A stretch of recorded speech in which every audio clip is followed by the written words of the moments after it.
अस्सलाम वालेकुम, welcome two आ ग्रामीण डिस्कवरी। मैं आपका मेज़बान आशिर हंस आज आपको सैर करवाऊंगा जम्मू एंड कश्मीर यानी कि आज़ाद कश्मीर की।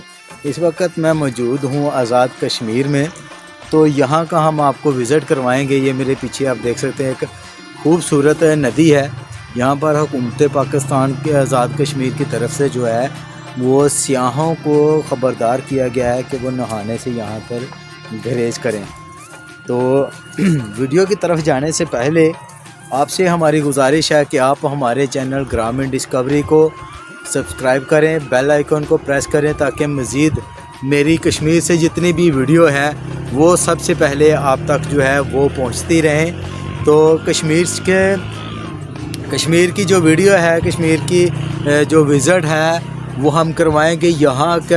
यहाँ के मशहूर खानों के बारे में आपको बताएंगे, यहाँ के लोगों का तर्ज़ ज़िंदगी क्या है उसके बारे में बताएंगे, और यहाँ के जो लोग हैं वो किस तरह से अपना गुज़र बसर करते हैं वो दिखाएंगे। कश्मीर कैसा है वो दिखाएंगे। जी, इस वक्त मैं यहाँ पर मौजूद हूँ तहसील ज़िला बिम्बर आज़ाद कश्मीर में।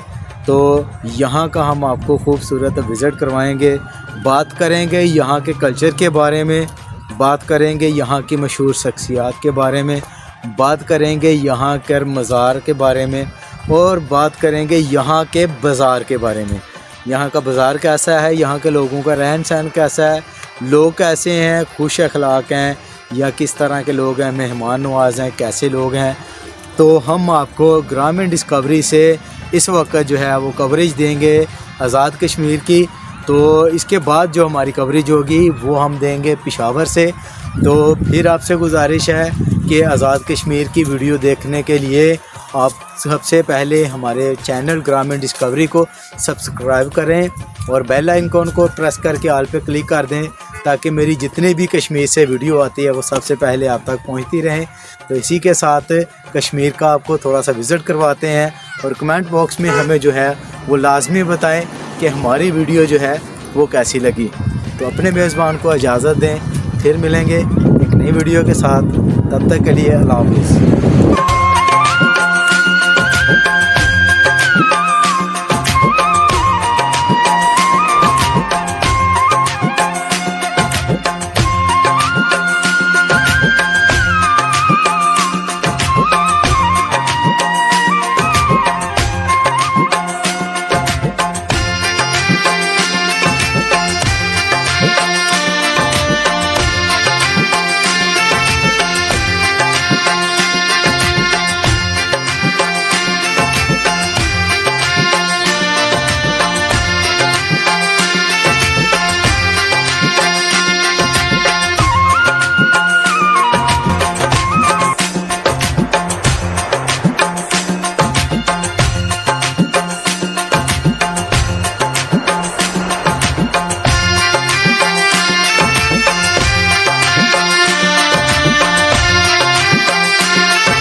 Thanks for watching Grameen Discovery.